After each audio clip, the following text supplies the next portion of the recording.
ಪದೇ ಪದೇ ಕಾಮಗಾರಿ ಹೆಸರಲ್ಲಿ ರಸ್ತೆ ಅಗೆದು ತೊಂದರೆ.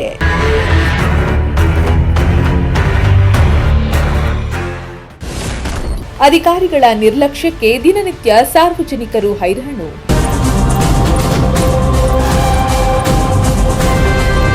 ಪಾವಗಡ ಪಟ್ಟಣದ ಪ್ರಮುಖ ರಸ್ತೆಗಳಲ್ಲಿ ಪದೇ ಪದೇ ಗುಂಡಿಗಳನ್ನು ತೆಗೆಯುತ್ತಿರುವ ಕಾಮಗಾರಿಗಳಿಗೆ ಸಾರ್ವಜನಿಕರು ತೀವ್ರ ಅಸಮಾಧಾನ ವ್ಯಕ್ತಪಡಿಸಿದ್ದು, ವಿವಿಧ ಇಲಾಖೆಗಳ ಕಾಮಗಾರಿಗಳ ಹೆಸರಲ್ಲಿ ಒಂದೇ ಸ್ಥಳದಲ್ಲಿ ಹಲವು ಬಾರಿ ರಸ್ತೆ ಅಗೆದು ಸಾರ್ವಜನಿಕರ ಸಂಚಾರಕ್ಕೆ ಅಡಚಣೆ ಉಂಟು ಮಾಡುತ್ತಿದ್ದಾರೆ ಎಂಬ ಆರೋಪಗಳು ಕೇಳಿಬಂದಿವೆ.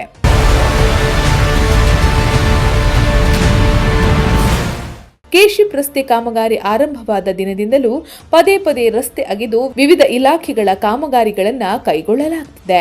ಒಂದು ಕಾಮಗಾರಿ ಮುಗಿದ ತಕ್ಷಣ ಮತ್ತೊಂದು ಕಾಮಗಾರಿಗಾಗಿ ರಸ್ತೆ ಬದಿಯಲ್ಲಿ ಗುಂಡಿ ತೆಗೆಯಲಾಗ್ತಾ ಇದ್ದು, ರಸ್ತೆ ವ್ಯವಸ್ಥೆ ಸಂಪೂರ್ಣ ಹಾಳಾಗಿದೆ. ಇದರಿಂದ ವಿದ್ಯಾರ್ಥಿಗಳು, ವಾಹನ ಸವಾರರು ದಿನನಿತ್ಯ ಸಂಕಷ್ಟ ಅನುಭವಿಸುವಂತಾಗಿದ್ದು, ಕೆಲವೆಡೆ ಅಪಘಾತದ ಭೀತಿಯೂ ಹೆಚ್ಚಾಗಿದೆ.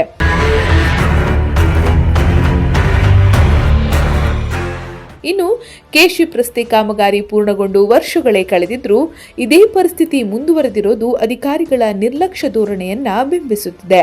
ಅಲ್ಲದೆ ರಸ್ತೆ ಬದಿಯ ಗುಂಡಿಗಳಿಂದ ಅಪಘಾತ ಸಂಭವಿಸುವ ಸಾಧ್ಯತೆ ಹೆಚ್ಚಿದ್ದು, ಏನೇ ಅನಾಹುತ ಸಂಭವಿಸಿದ್ರೂ ಅದಕ್ಕೆ ಸಂಬಂಧಪಟ್ಟ ಅಧಿಕಾರಿಗಳೇ ನೇರ ಹೊಣೆಗಾರರಾಗಬೇಕು ಎಂದು ಸ್ಥಳೀಯರು ಒತ್ತಾಯಿಸಿದ್ದಾರೆ. ಇಮ್ರಾನ್ ಉಲ್ಲಾ, ಪ್ರಜಾಶಕ್ತಿ ಟಿವಿ, ಪಾವಗಡ.